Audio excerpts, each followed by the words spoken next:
સૌરાષ્ટ્રના નાના એવા ગામ દેવકી ગાલોળ ગામે એક વહેલી સવારે અલખનો નાદ સંભળાયો. જય ગિરનારી. ગામમાં આજ સુધીમાં અનેક સાધુ પધાર્યા હતા, પણ તે બધાથી આ સાધુ મહાત્મા કંઈક વિશિષ્ટ હતા. એમના અવાજમાં સત્યનો રણકો હતો. તેમને જોઈ સૌ મંત્રમુગ્ધ થઈ જતા. દરેક ઘરે કણિક લેતા લેતા કરશન પટેલના આંગણે આવી આહ્લેકનો નાદ કર્યો. જય ગિરનારી. અવાજ સાંભળી પટેલના ધર્મપત્ની ગંગાબાઈ ઘરમાંથી બહાર આવ્યા. ગંગાબાઈ એટલે ખરેખર ગંગા માતાના અવતાર જેવા. આંગણામાં સાધુ સંતને જોયા. જોતા જ હૈયાના હેતે સંતને આવકાર્યા અને પ્રેમથી સંતને ભિક્ષા આપી. ઓસરીમાં કરશન પટેલનો 12 વર્ષનો દીકરો બેઠો હતો. સંતની દ્રષ્ટિ તેના ઉપર પડી. આ બાળક બેન તમારો છે? સંત રામવને પૂછ્યું. બાળકે રામવન તરફ જોયું ને સહજ હસી પડ્યો. હા મહારાજ, ઠાકરે આપ્યો છે. આજે 12 વર્ષોના વહાણા વાયા. તે અન્ન લેતો જ નથી, કેવળ દૂધ ઉપર રહે છે. ઘણી સારી વાત કહેવાય માતા. દૂધ શક્તિ આપવામાં ઓછું નથી. બાળકનું નામ શું? અવધૂત યોગી સંત રામવને પ્રશ્ન કર્યો. બાપજી, એને અમે ભોજો કહીએ છીએ. એના આતા અન્ન ખાતો નથી, આથી ઉપાધિ બહુ કરે છે બાપજી.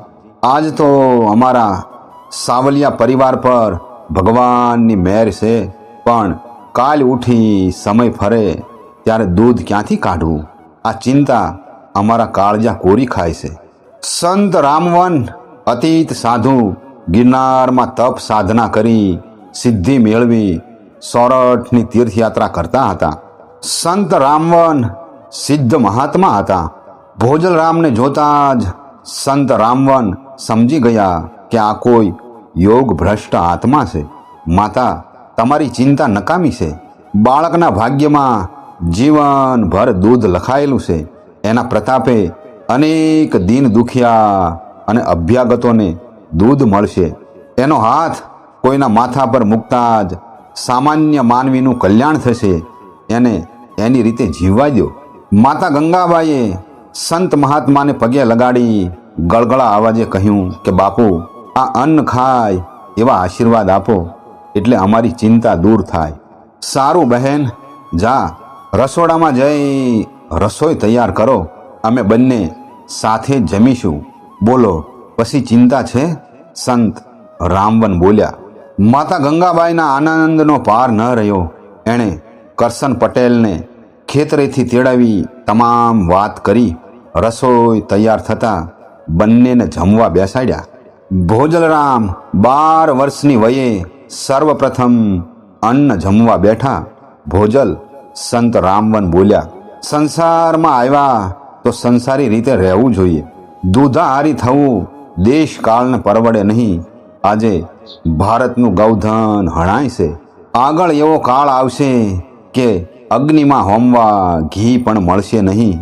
તમે વિશ્વની સેવા કરવા આવનાર મુક્તાત્માઓએ જગતના વ્યવહાર વચ્ચે તેમના જેવા જ થઈને રહેવું પડે. ચાલો જમી લ્યો. આજ્ઞાંકિત ભોજલરામે મહાત્માની આજ્ઞા પ્રમાણે જમી લીધું. માતા ગંગાબાઈએ જમીને ઉઠ્યા પછી મહાત્માનો હાથ પોતાના બાળકના માથા ઉપર મુકાયો. ભોજલરામને કરમણ અને જસો નામે 2 ભાઈઓ હતા. બાળપણથી જ સંત સમાગમ, ભજન, કીર્તન, કથા વાર્તા સાંભળવાનો શોખ. આજુબાજુના ગામોમાં ભજન હોય તો 10 ગાવ ચાલી નાખે. રાતભર ભજન સત્સંગ સાંભળી ઘેર આવી જાય. આમ સમય જતા ભોજલરામ યુવાન થયા. માતા પિતા લગ્નની તૈયારી કરવા લાગ્યા. એક દિવસ ભોજલરામે પિતાજીને કહ્યું કે આતા, તમે મારા લગ્નની વિચારણા કરો છો? હા ભાઈ, બીજાના તારાથી નાના નાના છોકરા પણ પરણી જાય છે. આપણે ખેડૂ કહેવાઈએ. વહવારું આવે તો તારી મા પરથી કામનો બોજો ઉતરે. પિતાજી, દુઃખ લગાડશો નહીં, પણ મારે લગ્ન કરવા નથી. હું વ્યવહારના કામમાં પડવાનો નથી. માટે કર્મણ અને જશો બીજા 2 ભાઈઓ છે, એમના લગ્ન કરો, વહવારું લાવો અને મારા મા પરથી કામનો ભાર ઉતરાવો. કરશન આતા જાણતા જ હતા કે ભોજલ વૈરાગ્યમાંથી ઉખડી વ્યવહારું નહીં જ બને. છતાં કહ્યું કે ભોજા, આપણાથી પરણે વિના રહેવાય નહીં.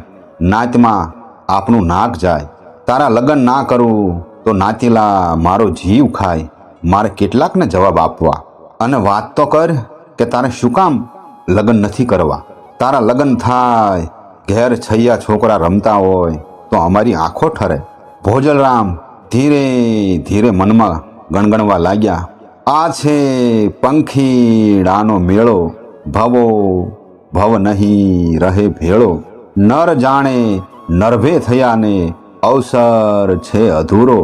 હરી ભજ્યા વિન હાણ થવાની ડહાપણ શું ડહોળો. જન્મ ધરીને હરીને ભજ્યા નહીં આખરે ઉભારો.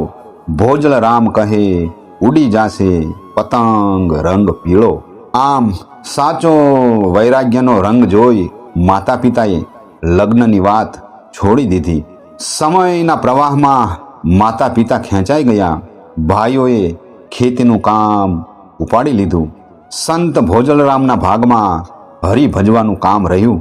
આજુબાજુના ગામમાં સંત ભોજલરામની જ્ઞાન ગંગા વહેવા લાગી. ભર યુવાનીમાં સંત ભોજલરામ ગામડે ગામડે સત ધર્મનો આહલેખ જગાડવા લાગ્યા. સત્તાની સાઠમારીમાં પડેલા માનવોને ચાબખા મારતા સંત ભોજલરામ કહે છે, મન ચડ્યું મોટપના માળે, પ્રભુ એની વેળા કેમ વાળે. મૂર્ખાની દાધડી થઈ છે ધોળી, હૃદયમાં જોયું નહીં ખોળી. આજ કરવાનું કાલ પર રાખતો, પીતો સાકર ઘોળી. અચાનક યમના દૂતો આવીને વણ પૂછ્યા ગયા ખોળી. આમ તળપદી ભાષામાં સામાન્ય માણસ સમજી શકે એવી વાણી, મીઠો મધુરો કંઠ, ભક્તિ વૈરાગ ભજનો અવળવાણી. ખેતી કામ કરીને હારેલા થાકેલા ગ્રામજનોને ભક્તિ રસથી તરબોળ કરી દીધા. ભક્તિ શીશ તણું સાટું રે, આગળ વહમી છે વાટું. એક દિવસ આવી બની રાજા મોરધ્વજને માથે, કાશીએ જઈને કરવત મુકાવ્યા હરિજનને હાથે. આમ સાચી રહેણી કરણીના પ્રતાપે સમગ્ર સોરઠમાં સંત ભોજલરામની કીર્તિ ફેલાય. એક દિવસ દેવકી ગાલોળ ગામે અમરેલીના જીવા ભગત ભજન સત્સંગ કરવા પધાર્યા છે. જીવા ભગત કહે કે બાપુ, મારી સાથે આપ ફતેહપુર પધારશો, એને ભજન સત્સંગ કરશું. અમે અમારા સદભાગ્ય માની તમારી સેવા ચાકરી કરશું. જીવા ભગતે હૈયાના હેતથી પ્રાર્થના કરી. જીવા ભગતના માન ભર્યા આગ્રહના કારણે સંત ભોજલરામે કહ્યું, ભગત જરૂર આવીશ, પણ મારી રીતે મને રહેવા દેશો ત્યાં સુધી રહીશ. જીવા ભગતને ઉદ્દેશીને કહે કે જો ભાઈ, ભોજલ આવશે, સાથે સંત મંડળ, હરિજનો અને ભાવિક ભક્તો પણ આવશે. તારે વસમી વાટે ચાલવાનું છે. મારા તારાનો ભેદ ભૂલી અવિરત હરિસમરણ કરવાનું. આમ જીવા ભગતના ભાવ ભર્યા આગ્રહને કારણે સંત ભોજલરામ ફતેહપુર પધાર્યા. એ વખતના અમરેલીના ગાયકવાડી સુબા વિઠ્ઠલરાવે ખાસ આમંત્રણ આપી સંત ભોજલરામને મહાદેવના મંદિરના ઉત્સવમાં તેડાવ્યા હતા. દેવાલય પર ઈંડું ચડાવવાનો વખત થયો. બ્રાહ્મણોએ વિધિ પૂરો કર્યો. યજમાન દંપતી સજ્જ થઈ કળશ સાથે ઉપર ચડવાની તૈયારી કરે છે, પણ ઈંડાનો પથ્થર ઊંચકાતો ન હતો.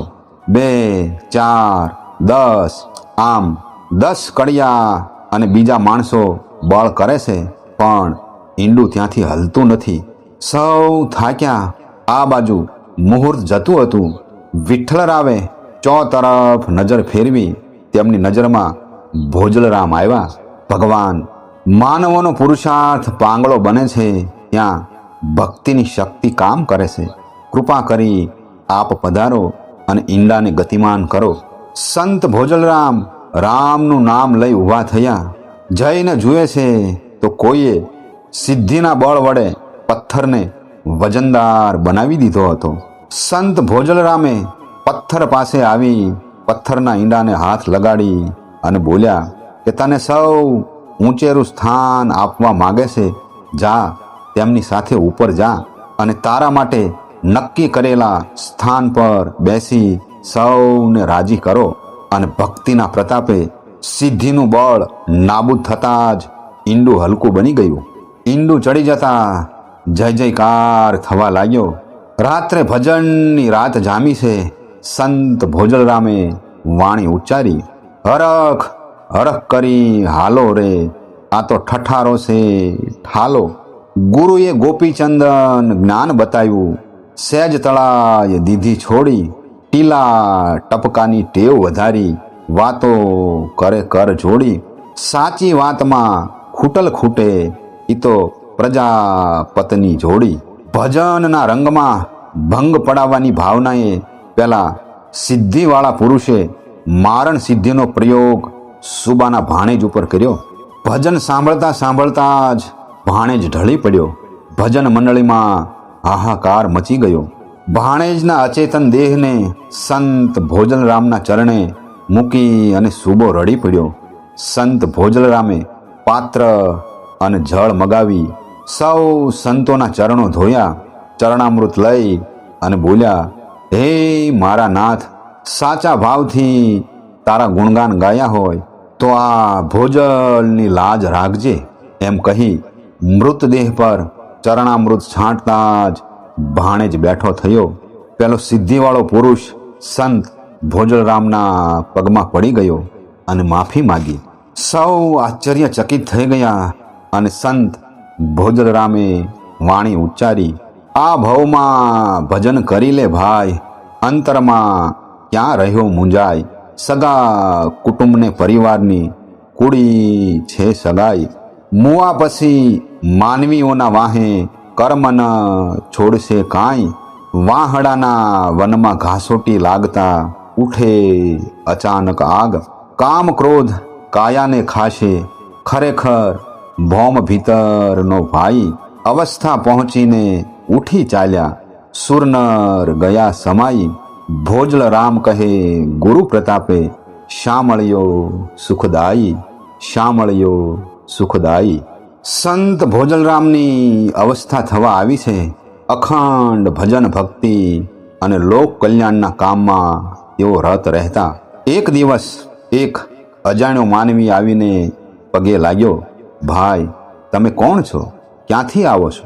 બાપુ, જાતે લોહાણા છું, વીરપુરથી આવું છું. તમારી નામના સાંભળીને સતગુરુ ધારવા આવ્યો છું. મારું નામ જલારામ. વાહ, તારું નામ તો રૂડું. જલારામ, શું કામ કરો છો? બાપુ, પહેલાં દુકાન કરી પણ ફાવટ આવી નહીં, એટલે હવે તો અભ્યાગતોની સેવા કરું છું. ખેતરમાં બંને માણા ખેતી કામ કરીએ છીએ ને જે કાંઈ મળે એમાંથી ટુકડો આપું છું. જલારામ, તમે તો જે કરવાનું છે એ જ કામ કરો છો. મારી પાસે કંઠી બંધાવવાની ક્યાં જરૂર છે? હું કોઈ મોટો વલિયો નથી. સૌના ગુરુ અભ્યાગતો ગણાય, એ તો તમારે ત્યાં આવે છે. સંત જલારામ બોલ્યા કે હું તો તમારા શરણે આવ્યો છું. આમ સંત જલારામ બાબાને કંઠી બાંધી સતનો ઉપદેશ આપ્યો. દયા, દાન અને દીનતાના મર્મ સમજાવ્યા. કર્મ, અકર્મ, વિકર્મના ભેદો સમજાવ્યા. થોડા દિવસો પોતાની પાસે રાખી અને રજા આપી ધર્મની ધજા બાંધવા ભલામણ કરી. સંત જલારામ બાપાએ વીરપુરમાં અલખની ધૂણી ધખાવી સત સેવાના યજ્ઞો આરંભ્યા. થોડા દિવસો બાદ સંત વાલમરામ આવ્યા. તેમને કંઠી બાંધી ગારિયાધારમાં સદાવ્રત બાંધવા આજ્ઞા કરી. સંત ભોજલરામના ભાઈના પુત્રોએ સતધર્મ અને આ ભક્તિ ભાવનાના પ્રવાહને વહેતો રાખ્યો, જેમાં લક્ષ્મણ ભગત થયા. અનેક ભાવિક ભક્તોને સતનો માર્ગ દેખાડનાર અને સતધર્મની જ્યોતને અખંડ રાખનાર સંત ભોજલરામે સંવત 1906માં મહાપ્રયાણ કર્યું અને મહા આકાશમાં ભળી ગયા પરમ સંત ભોજલરામને આજે આપણે ભાવથી વંદન કરીએ.